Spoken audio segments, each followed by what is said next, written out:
Welcome to the Rare Earth Exchanges podcast, where power, politics, and the world's most coveted materials collide. Rare earth elements power the backbone of tomorrow's most critical technologies. With China dominating global production, the U.S. and its allies must align strategically to ensure a stable future. This urgency prompted tech entrepreneurs Daniel O'Connor and Dustin Olson to launch Rare Earth Exchanges, a news and insight platform built to equip stakeholders and decision makers with the tools and intelligence needed to reduce dependency and build prosperous resilience. Let's get into it.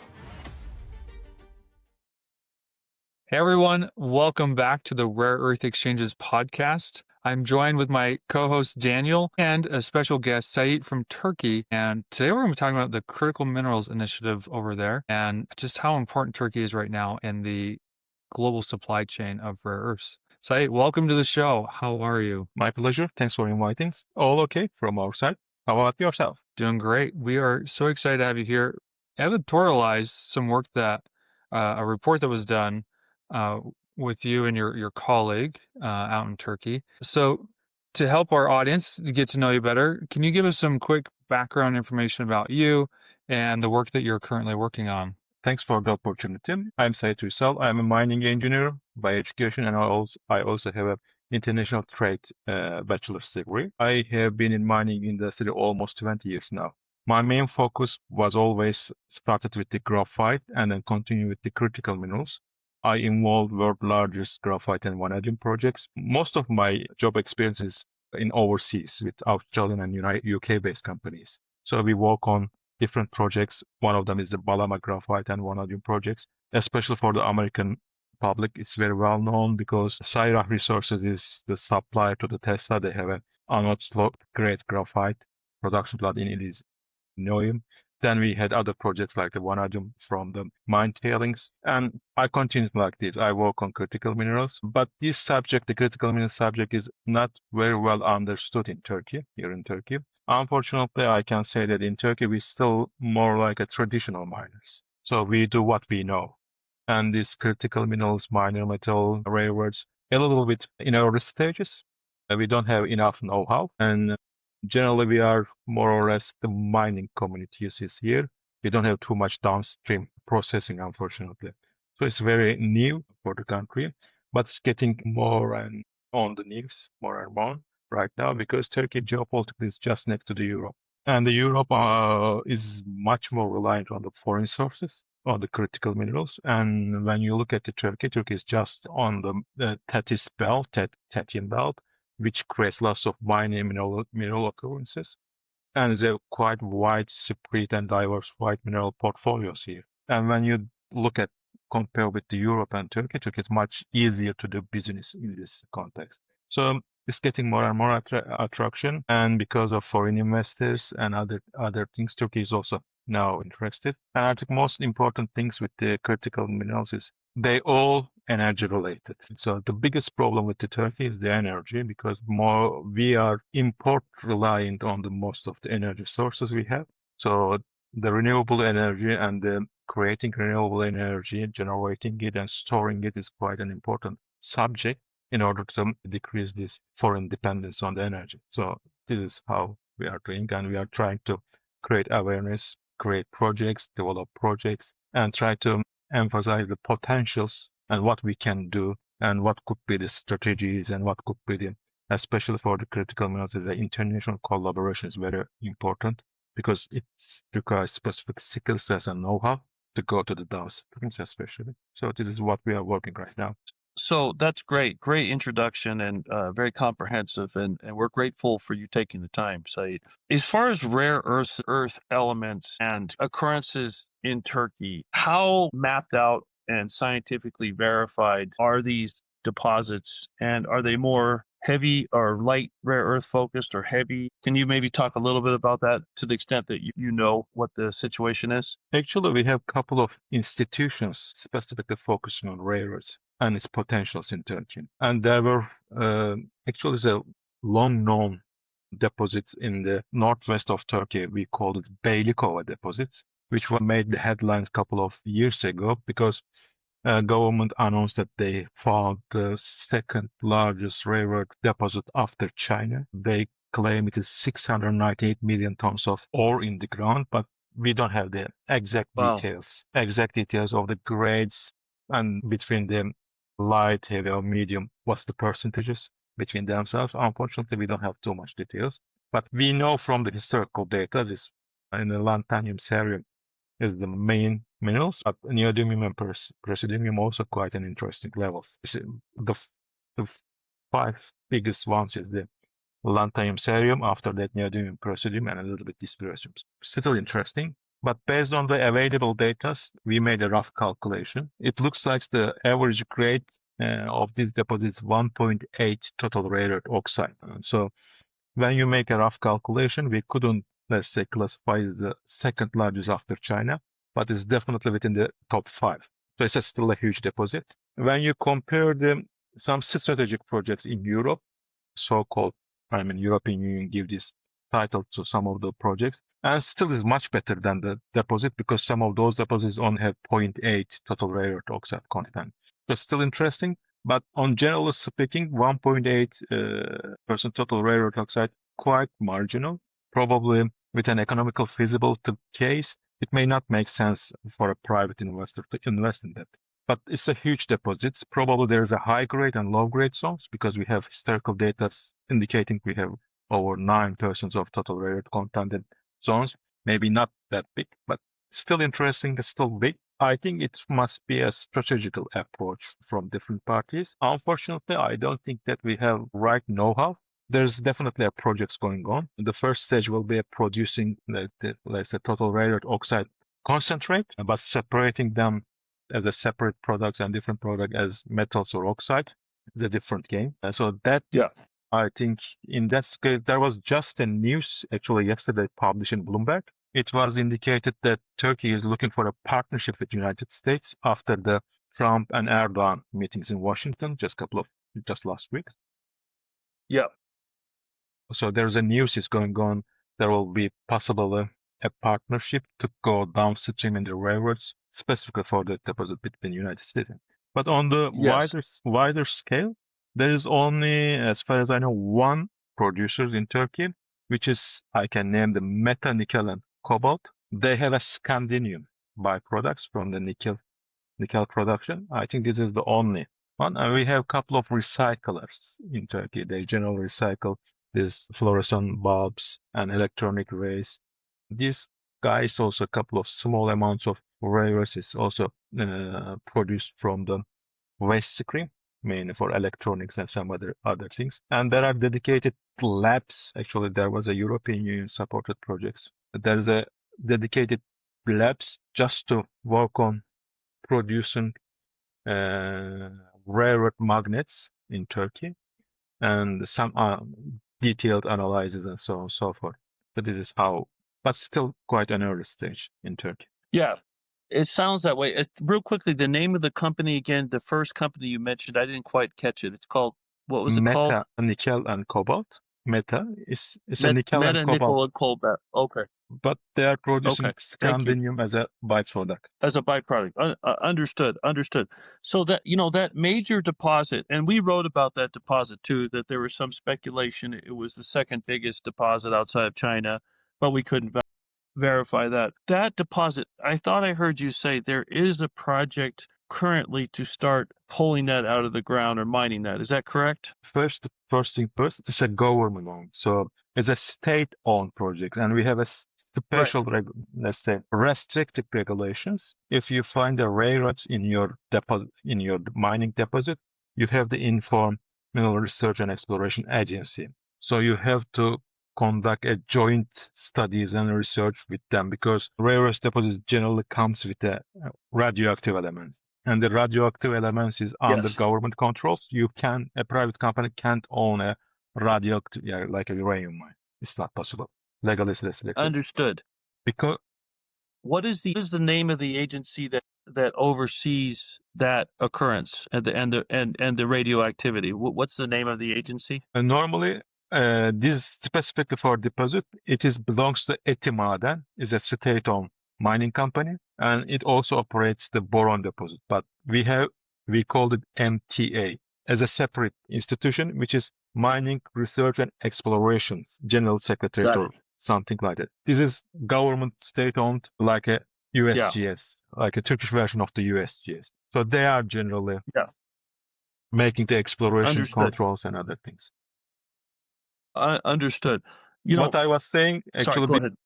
this deposit is actually a thorium deposit. So it's a high levels of thorium. So because of that, it's under a government control. And the government, the Etimaden, plans to build a pilot plant this year and create some initial concentrates. And in the way, I think they are targeting like 5,000 tons of rare earth concentrate production somewhere within. I mean, the announced quantities, the input quantities, 570,000 tons of ore processing capacity per year when it gets to the industrial scale. But we don't know when it will get into the industrial scale because we are still the development stage of the pilot plant. Right. Understood. Now, a question, I just want to go downstream. One of the major markets that rare earth elements are used for, of course, are electric vehicles. In Turkey, is there a rapid growth of electrification, electric vehicles? Like in the United States, with the new, what we call Big Beautiful Bill passed by President Trump, we're taking away those incentives, right? And so the United States is starting to fall behind the electric vehicle demand curve, let's just say. And so in Turkey, is the trend towards electric vehicles? Is it the other way? What's just some dynamics about that market in Turkey? There is generally a tendency towards electrical vehicle, but it's not as fast as in the Western economies because we still have these range anxieties. And I think it's recently developing, especially these charging stations. I am living in just next to the Izmir, and between Izmir and Istanbul is almost 500 kilometers. So normally you can drive in a 4 hour with normal diesel or internal combustion, but when it comes to the electric vehicles,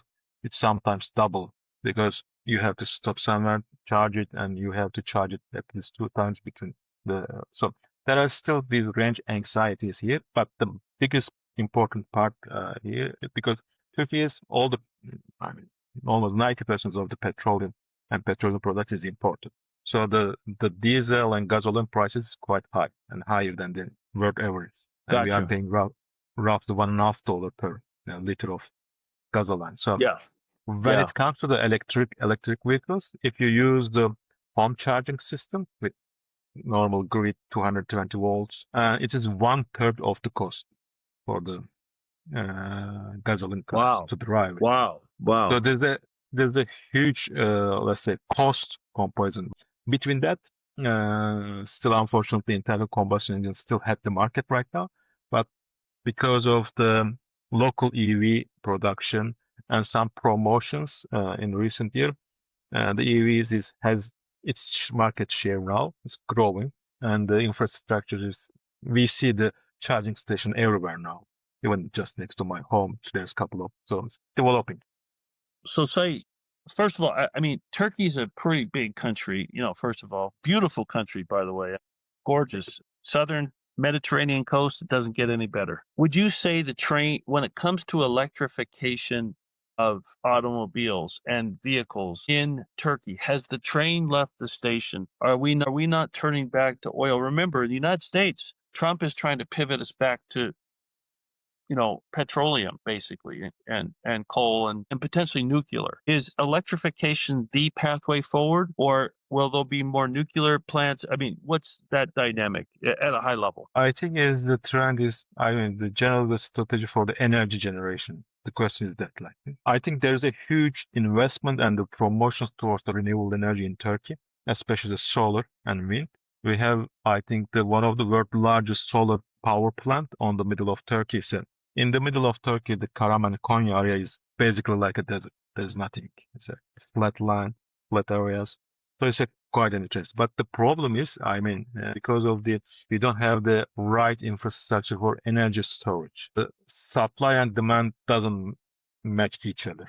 Especially, the highest energy consumption is the winter period because we use lots of natural gas and other things in the winter period. And unfortunately, this doesn't match with the supply and demand. With the right, energy storage, this will be, trend and tendency towards the renewable energy in Turkey. And nowadays, the first nuclear power plant will be in production in shortly, but we couldn't say that this is how I could just try to find the right phrase, because the first nuclear power plant will be Russian owned and operated. Got it. And the supply contracts between Russian and Turkish authorities the average price is quite high. But on the other hand, this small nuclear power plant, the modular power plant, looks another, let's say, high priority for the government. Yeah. This is one of the subjects, I assume, between the Trump and Erdogan meetings. So it's a renewable first thing, and the second is the modular nuclear reactors is the top priority in Turkey. And of course, now we have dedicated regulations. Each renewable energy production facilities they have to install its storage capacities as much as the installed power generation capacity. So this is now as an obligation. So it's also the energy generation or storage capacities will be matched between each other. So this is happening because of the rains. We don't have that much rain, unfortunately, as before. This is the global heating or warming. So we don't have that much hydropower, and it's creating problems, unfortunately. So renewable looks, and I think important part with the renewable, we have local producers for the solar power panels. And we called it, as you know, is that this energy source with no borders, and you don't need to import anything, any energy sources when you have the solar panels. Yes. So this is the most important thing. Now, I was going to say, as far as, and again, this is all relevant to rare earth elements because it's the downstream use cases that you need these inputs, these commodities for in the first place. If you look at electric vehicle, who are the biggest suppliers of electric vehicle automobile or cars today? Are there local suppliers? Is it Chinese? Is it Tesla? What do you see the market in Turkey looking like? It's still the TOGG, the local brands is still in top three, either the first one, second one. And the Tesla doing good in Turkey. I think because Tesla has a name value or the brand value. It's still interesting. And the Turkish consumers generally prefer the Western cars like the Volkswagen, Mercedes, BMW, if they can afford, or like some Asian ones, Toyota or Hyundai. Right. Makes sense. Yeah.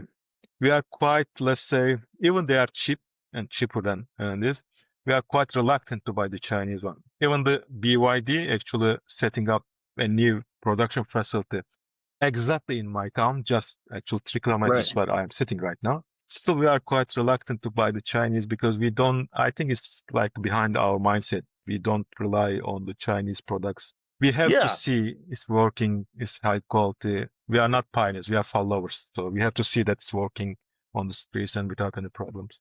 Then, maybe. Yes. Yeah, that makes sense. Turkey is a very important place.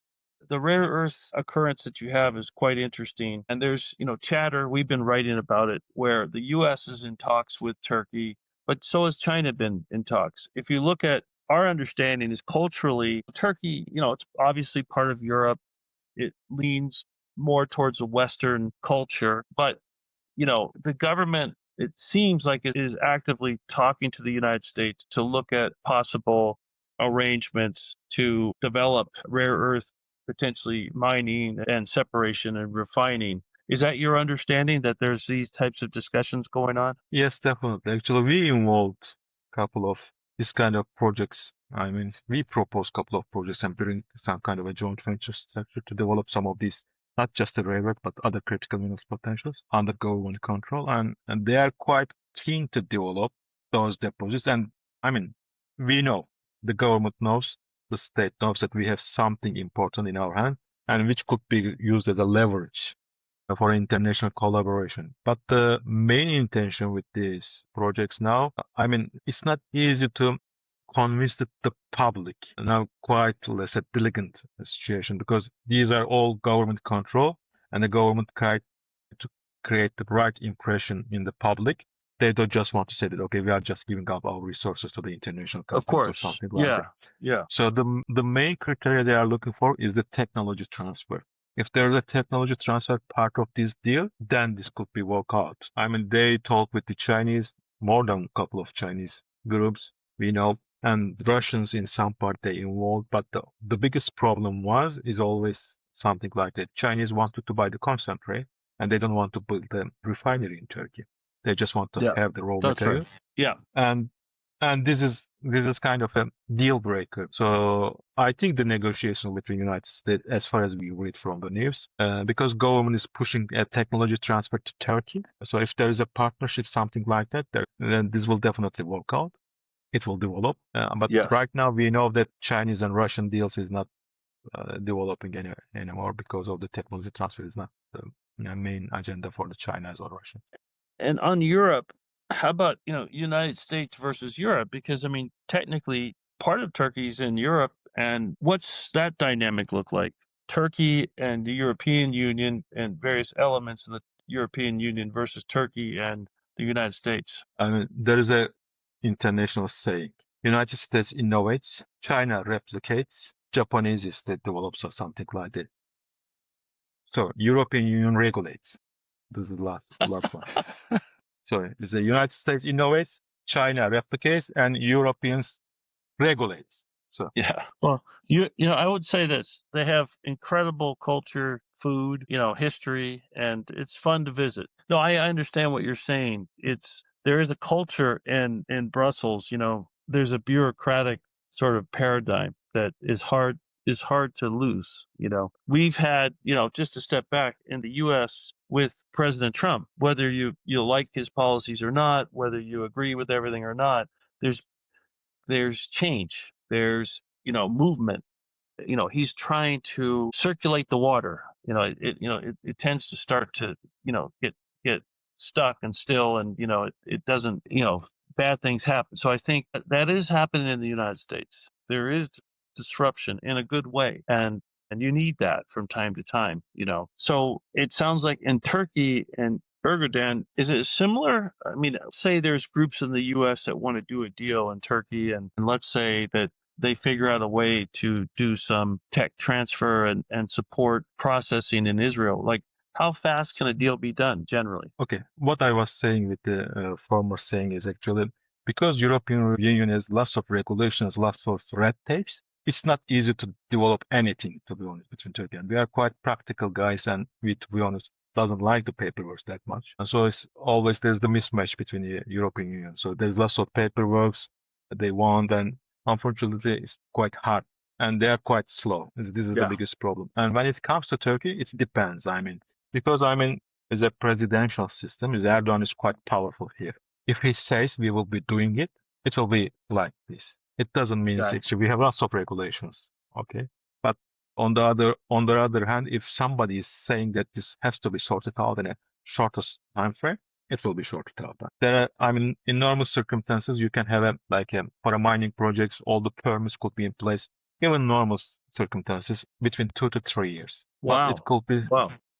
yeah, you can have 2 to 3 years. This is the normal procedure, which is okay, to be honest. But when it comes to, for example, the strategic projects, if it has to be done, we have different regulations. So a presidential decree, if says that it's a strategic project, especially the energy projects here in Turkey is a strategic projects because we have energy dependent country. So we try to change this. So energy projects is a high priority. So they generally publish with a presidential decree, and if there's a private loan, government just go and take the lands and pay the money, and it happens in a week time. So it's move quite fast. Rare earths is something like that. It's a strategic project. If there's an international collaboration and this kind of things, and the biggest part of this is the defense industry. So Turkey wants to have a strong defense industry. The rare earths is the one of the big pile of it. Without them, you can't have this strong defense industry. So this is very important. So, but things could be moved quite fast if the president decides it's a strategic. And that makes total sense.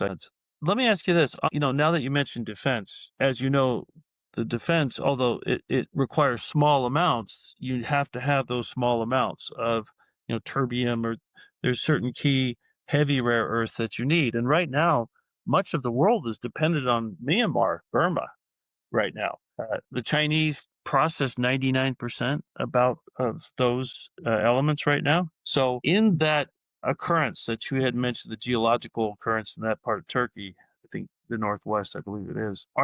Can you talk a little bit about the geology? Are there heavy rare earths? And if so, what is the geology there I associated with think that occurrence? it's I'm not a geologist, so I'm not familiar with the all the details. But what I know, actually, it's a quite how I'll say it, because it's we have a like a San Andreas fault zone. We have the North Anatolian fault zone. We have between two big continental crust crushing.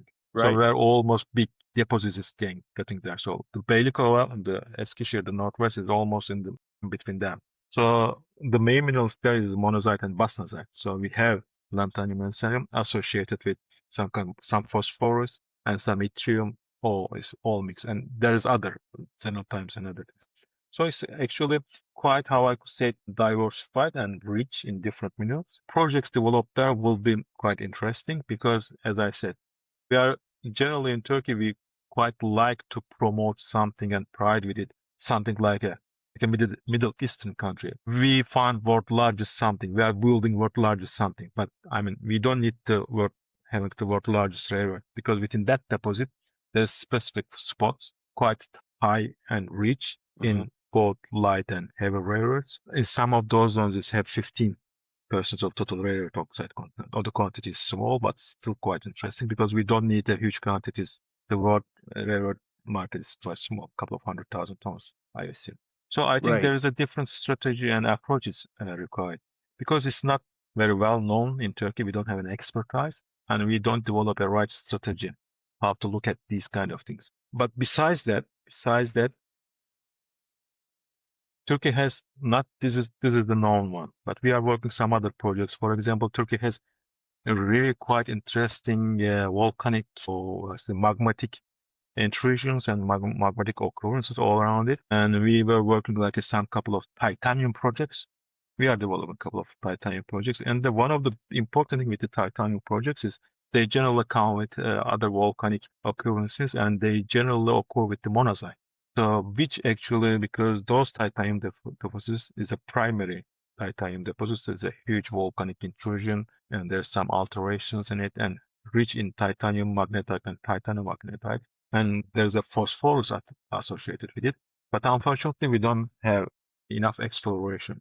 So generally speaking, I can say probably Turkey is much wider and larger rare earth potential, but unfortunately, because it's not a commodity, we don't follow the prices and the processing is not that easy. In Turkey, we prefer the easy ones like the chromium. You can dig and sell it without any problem, or the base metals. And the rare earths a little bit complicated to operate, process, and generate an income. Absolutely. And with those resources that you guys have and your ability to get them, is it safe to say that Turkey is working diligently to reduce their reliance on specifically China, but maybe other countries as well, to get some of that either processed or manufactured into magnets or anything like that? I will be honest with you.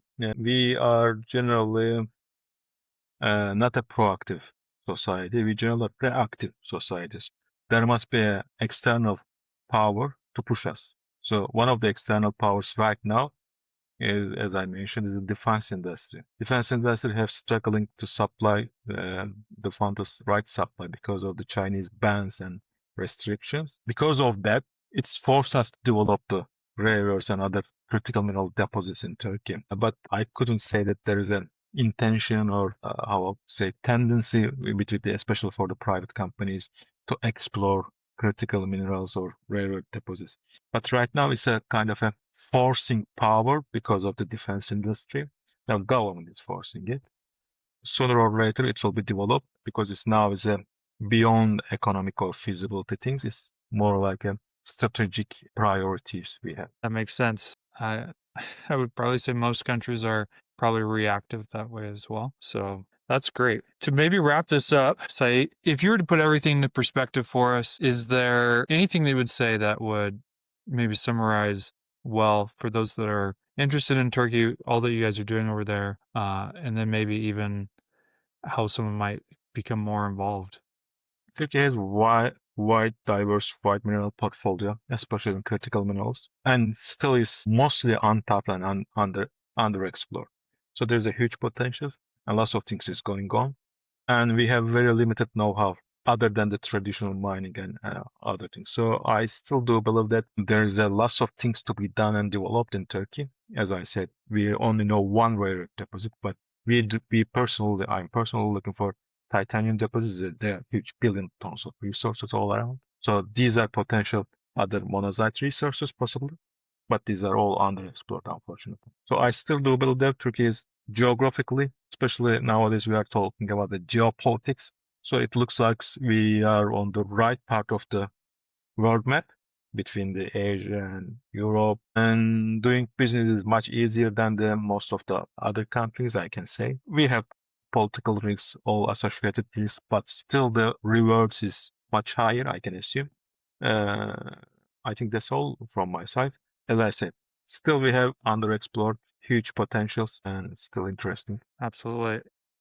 To emphasize something you said earlier is you could get a mine permitted and mostly operational within 2 to 3 years, which is a tremendous speed. I know here in the United States, the Fast 41 initiative, the permitting office for the federal government, that is their goal as well, is to get things permitted and on track for progress within 2 to 3 years. So it feels like Operation Warp Speed in a way with how fast they can get some of that done. So Actually, that's maybe truly incredible. just last note, there's a new Yeah. regulation. There's a new regulation now about to be enforced, and the government targets is getting all the relevant permits and licenses ready within 18 months time frame. So this is, I think, quite interesting. Will be interesting. Yes, absolutely. Well, Sait, thank you so much for joining our pleasure. podcast and sharing with us the work that you're doing and more insights into what's going on inside of Turkey. We appreciate you so much. And hopefully in the future, we'll have you again on the show to give us an update on where things are at. My pleasure. Thanks Daniel, for is the there anything you opportunity. want to add? No, I just want to thank you for this was fascinating discussion, your wealth of knowledge, and we'd like to just follow up and keep in touch and further highlight the events and unfolding opportunities in Turkey. Definitely. It will be my pleasure to help you. Great. Thanks, Sait. And to those who are listening, if you don't want to miss a future episode, please like and subscribe, and we'll catch you next week. Thanks, guys.